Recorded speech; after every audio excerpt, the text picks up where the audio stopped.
Oi, eu sou o Strauss Michalski, o membro humano e nerd das Araras Viajantes. Estou aqui com a Manu para a gente contar um pouquinho sobre a nossa história.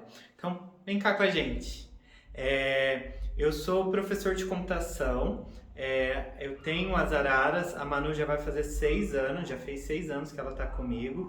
E eu queria contar um pouquinho sobre a história, né, de como essas aves entraram na minha vida. Para quem não me conhece, eu tenho 6 aves e elas praticam voo livre. A gente já voou aqui boa parte do Brasil, né, Manu? A gente já viajou em 12 estados, rodando mais de 20 mil quilômetros. E isso gera muitas perguntas. E aí eu resolvi contar um pouquinho aqui de como essa minha paixão por aves começou, né, Manu? E como que eu vim parar aqui. Você vai ajudar na conversa, Manuela? Pode falar, viu? Mas então, eu sempre fui apaixonado por aves. Desde pequeno tive uma ligação muito forte com os meus animais de estimação. E a primeira ave que eu tive, que fez voo livre, o meu professor, foi o louro. Era uma maritaquinha, ela foi resgatada e ela aprendeu a voar por conta própria. E ela aprendeu a voar e uma surpresa minha foi que ela não foi embora. Depois que ela começou a voar, ela aprendeu a chegar lá em casa e ela entendia a minha casa, onde eu morava, como o porto seguro dela. Então ela voava, saía, ia embora com bando, no final do dia ela estava lá, se tinha algum susto, alguma coisa acontecendo, ela pegava e voltava para casa correndo. E foi assim que eu percebi que eu podia ter um animalzinho desse de estimação, sem necessariamente ele estar preso dentro de uma gaiola, né? E então o louro foi o meu primeiro professor. Mas desde pequeno eu tive essa ligação muito forte com animais. Meu pai foi um pouco culpado disso, né?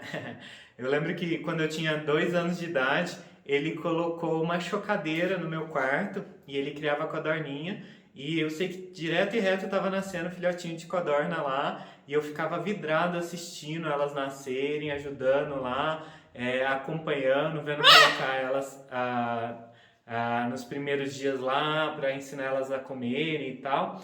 E isso sempre foi uma fascinação minha, né? No meu quarto tinha aquário, e desde muito pequeno, mano, antes de você nascer, eu tinha esse contato muito grande com animais. Eu lembro que quando eu fui para a faculdade, eu morei no alojamento da faculdade e a gente não podia ter animal de estimação na faculdade. E mesmo assim eu já cheguei a ter hamster escondido dentro do meu armário. Ele ficava dentro da gaiolinha dele escondido dentro do armário. Então eu sempre tive um animalzinho de estimação junto comigo. Quando eu fui para... Oi, Manu. O que foi? Você tá muito empolgado aqui? Você quer conversar também? Vamos lá. Yeah. O que você quer contar? Daqui a pouquinho eu vou chegar na parte que você apareceu na minha vida. Espera só mais um pouquinho. Então, nessa ligação assim com os animais, né, eu sempre tive meu bichinho de estimação. Quando eu fui para São Paulo, eu estava fazendo meu mestrado lá, né? Para quem não sabe, eu sou formado em ciência da computação, sou professor de computação. E por isso que essa é a minha parte nerd aí da história, o óculos não esconde. E quando eu estava lá fazendo o meu mestrado, uma das minhas saídas, assim, umas escapadas desse mundo da computação, que era onde eu desestressava um pouco, era ir numa loja, num pet shop que tinha lá perto da USP, que chamava Casa do Papagaio. Então eu ia para lá e ficava lá desestressando. Chegava sexta-feira, saindo do laboratório, eu ia para lá desestressar, ver os animais e dar uma olhada lá em tudo que tinha, que a gente podia ter de animal de estimação. E nessas idas lá pra casa do papagaio, eu descobri que dava para ter uma arara legalizada. Até então eu não sabia disso, né? Que a gente podia comprar uma arara legalizada pelo IBAMA, né? E aí eu fiquei obcecado com essa história e comecei a pesquisar na internet. Na época eu morava no alojamento, eu tinha uma coelha de estimação, mas eu entendia que eu ainda não estava pronto para ter uma ave dessa, porque se ela começasse a gritar, o pessoal da República ia me mandar embora, né, Manu, que nem você grita. E eu ia morar debaixo da ponte com a minha arara. Então eu entendi que eu tinha que esperar eu estar mais estruturado para ter um animal desse, mas isso não tirou a minha fixação pelo assunto. E aí eu comecei a procurar na internet e foi quando eu descobri o voo livre. Eu descobri pelo YouTube, tinha o Chris Biro, que depois acabou virando meu professor, e ele tinha vídeos maravilhosos no YouTube fazendo voo livre com pistacite, com araras, né?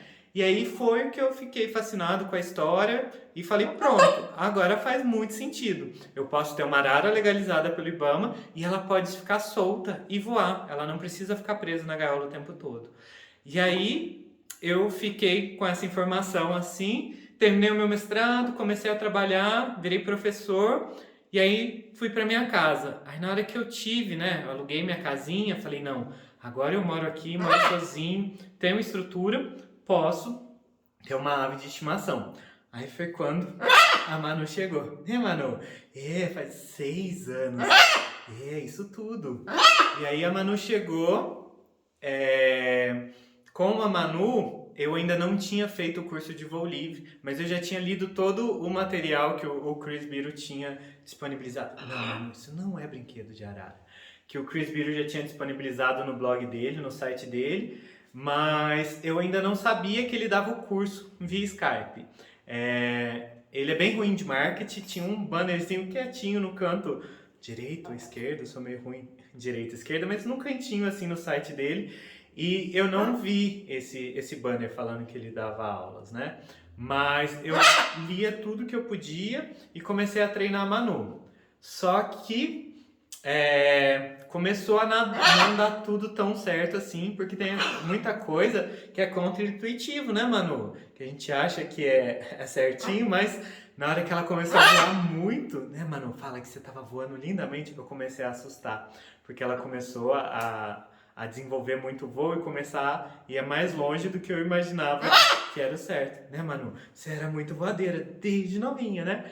Então, o que aconteceu? Eu comecei a conversar com o pessoal, né? E descobri um pessoal aqui no Brasil fazendo. E foi quando eu conheci a Silvia da Arara Bambu e o Humberto, né? Humberto Alves. E os dois, a gente começou a conversar bastante. E a Silvia veio e me falou, ó, o Chris Biro dá aula online, por que você não faz as aulas dele? E até então, eu era um fãzaço do Chris Biro, mas eu não sabia que ele dava esse tipo de curso via Skype. E aí, não demorei muito, já me inscrevi lá e fiz as aulas com o Chris, né? E aí, durante as aulas com o Chris, eu percebi que a Manu, né? Eu já vinha percebendo isso, mas eu percebi que realmente para a Manu ter mais segurança no voo, para ela ser mais feliz, ela precisaria de companhia, né? De companhia arara, porque só a companhia humana, não era suficiente. Eu não podia ficar 24 horas com ela, né? E na natureza ela fica cantando assim o tempo todo, né, Manu? Você não sai de perto do bando seu na natureza, né? Então foi quando eu resolvi que eu ia aumentar o bando e eu comprei a Dolores e o Gilberto. Eles vieram então, a Manu já tinha 2 anos, eu já estava finalizando o curso de voo livre e com o Chris Biro e os dois já vieram e eu apliquei a técnica do Chris desde o início da forma correta, né? Então assim o meu bando passou a ter, né? Nosso bando, né, Manu, passou a ter 3 integrantes araras. A Manu, o Gilberto e a Dolores. Então eles começaram a voar, eu apliquei a técnica toda certinha desde o início com os dois. Comecei a treinar a Manu também dentro da técnica, ela já voava, mas eu comecei a adequar ela à técnica do Chris. E eles começaram a voar super bem. Aí nisso a gente já estava fazendo as amizades aí do voo livre e conhecendo o pessoal. E com esses voos, a Dolores e o Gilberto começaram a ficar muito confiantes, só que eles começaram a se identificar como um casal também. Eles ficaram muito próximos e deixaram a Manu de lado. E aí foi uma hora que eu comecei a pensar bem, eu falei, nossa, eles vieram aqui para fazer companhia para Manu, para o bando, mas eu não tinha parado para entender, né, que o bando deles é subdividido em casais, né? Então eles formaram um casal e a Manu sobrou. Então o que veio para fazer companhia para Manu, acabou que os dois se parearam e a Manu sobrou de novo. E aí eu pensei bem e não resisti e acabei pegando mais uma arara pro bando, que foi quando o Tadeuzinho veio. Né, Manu? O Tadeuzinho agora é seu amor? É? Então, aí o Tadeuzinho veio. O Tadeuzinho das araras, ele é o mais novo, né? A Manu tem 6 anos. O Tadeuzinho fez 3. O Gilberto e a Dolores têm 4. Né? Então, o Tadeuzinho veio por último e ele também foi treinado, só que o Tadeuzinho, tadinho, por ser o mais novo, acabou que foi o que pegou a rabeira de todo mundo e ele só foi junto com a turma, tadinho. A gente usou a técnica, tudo, só que eu acho que o treino dele foi o mais negligenciado de todos. Que ele foi quando a gente dava e junto com as viagens, e ele voa muito bem, mas tadinho, ele foi o que sofreu. E aconteceu também do Gilberto acabar tendo umas rusgas aí, né? Não sei se por causa do Tadeuzinho ser macho e tal. E acabou que uma parte do treino do Tadeu foi aprendendo a fugir do Gilberto. Mas hoje em dia eles se dão bem, né? Cada casal fica no seu quadrado, vamos dizer assim, né? Cada um tem a sua gaiola para dormir e tal.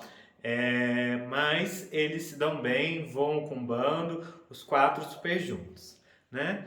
E aí tem a pergunta também, né? Que apareceram as 2 pulguinhas, né? As 2 jandaias verdadeiras, o Jaime e a Jandira, né? E eles surgiram no momento em que eu já estava com as 4 araras e o pessoal veio falar: ah, Strauss, tenho essas 2 jandaias aqui, elas estão tendo problema de agressividade, problema com barulho, você não quer elas para você?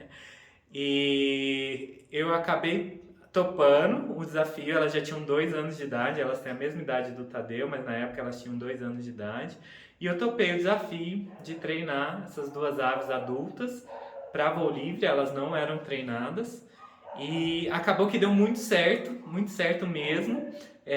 Foi questão de amor à primeira vista. E eles entraram pro bando. Teve alguns momentos que eu até fiquei na dúvida se eles realmente deveriam ficar no bando por causa da diferença de tamanho e tal. Mas na hora que as jandaias pegaram o treino e entraram dentro do bando, essa dúvida acabou.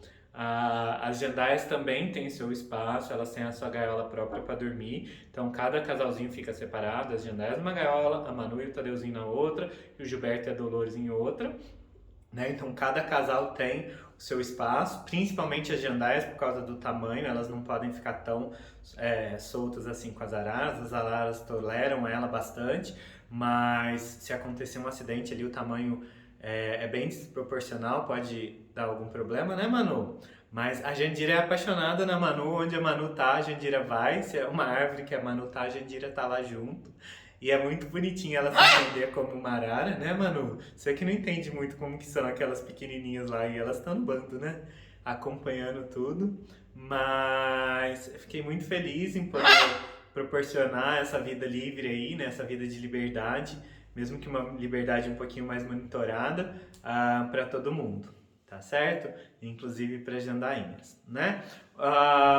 O voo livre que eu pratico é esse voo livre que ele é monitorado, né? A gente chama, tem alguns tipos de voo livre, mas eu acabei optando por isso. Eu não moro num lugar seguro para deixar elas soltas o dia inteiro, então aqui em casa a gente tem o quintal, a prova de arara, ele é telado e organizado para elas poderem ficar soltas no quintal, um espaço bem grande, mas elas têm as gaiolas delas, cada casal tem a sua gaiola que elas usam para dormir e para ficar alguma parte do dia em que elas precisarem de ficar lá totalmente sem supervisão. E no mínimo uma vez por dia eu solto elas, né? Então a rotina nossa aqui dentro de casa, quando a gente não está viajando, é essa, né? Elas passam parte do dia no quintal soltas, né? Soltas dentro do quintal telado. Solto elas para voar aqui da varanda de casa ou em algum lugar gostoso aqui perto de casa mesmo, uma vez por dia. E para dormir, cada uma vai para sua gaiola, a gente fecha com blackout o quarto para acordar ela só às 9 horas da manhã para os vizinhos não me expulsarem do bairro. Então é assim que funciona a nossa rotina. E aí, dentro dessa rotina, a gente sentiu essa necessidade de procurar lugares mais seguros para elas voarem, e foi onde que surgiu as nossas viagens, por isso das araras viajantes, né? As viagens surgiram nesse contexto, da gente procurar lugares mais seguros para elas poderem curtir mais tempo de liberdade, e também para a gente encontrar nossos amigos do voo livre, que acabou que tem uma comunidade bem legal de voo livre aqui no Brasil, e nessa comunidade a gente tem amigos do Brasil todo, né? Então a maioria dessas nossas viagens, elas são motivadas em procurar esses nossos amigos, em visitar esses nossos amigos, né? Então a gente já foi para o sul, para Porto Alegre, visitar a Adriana com a Arara Rouge. A gente já foi para Recife. Na verdade a gente não foi para Recife, mas a gente foi para o Nordeste, chegou até em Maragogi para encontrar o Felipe com as araras da estrada, né, com a Dolores dele e a Aurora que existia na época. Hoje em dia o bando dele está maior, né? A gente já foi para o Mato Grosso visitar o Vitor lá em Cuiabá. A gente já viajou muito. E foi em Rondonópolis visitar o Rafael com a Arara Tupã, né? Em São Paulo então tem a Silvia, com a Arara Bambu e o bando dela, tem a Adriana, tem a Lisandra, nossa, tem tanta gente lá em São Paulo que virou amigo assim do coração mesmo. O Humberto tá aqui pertinho com o Marcos, eles estão aqui em Alfenas, aqui por perto. Então a gente tem bastante amigos e a gente acaba viajando bastante para visitá-los, né? E para encontrar esses lugares de natureza, para que eles possam curtir mais tempo de liberdade, né? Então acaba que quando eles estão a gente está em um lugar mais seguro, né? Sem cachorro, sem gente, bem próximo da natureza, sem tanta fiação, sem cerca elétrica, né? Aí eu posso deixar elas curtirem mais a liberdade, que nem essa última fazenda que a gente passou em Itapira, era uma fazenda de café meio que no meio do nada. E a turma lá passava o dia inteiro solto. Eu acordava, já soltava elas, ia tomar meu café, e a preocupação era só se no final do dia tava todo mundo de volta para dormir no quentinho da gaiola, e se tinha um vinho para poder tomar depois, né? Mas essa é nosso bando, é assim que a gente vive hoje em dia, viaja quando pode, né? Dentro de casa a gente tem a nossa rotina aí também de trabalho, né? E foi assim que tudo começou. Queria contar um pouquinho mais da nossa história. Espero encontrar vocês mais vezes por aqui. Estou preparando esse material assim um pouco mais longo, espero que vocês gostem. Deixem aí nos comentários aí novos assuntos que vocês querem que eu aborde, o que mais vocês querem ouvir por aqui, tá certo? Não esqueçam de inscrever aí no canal e seguir a gente aí nas outras redes sociais. Somos Araras Viajantes em todas, né? Tem o meu perfil pessoal aí que é o Strauss Michalski. E é isso aí, espero encontrar vocês aí mais vezes. Até mais! Manu, você vai dar um tchauzinho de arara? Como é o tchau de arara? Mostra aqui, mostra pro pessoal como que é o tchau de arara. Que menina linda! Parabéns! Até mais, gente! Tchau, tchau!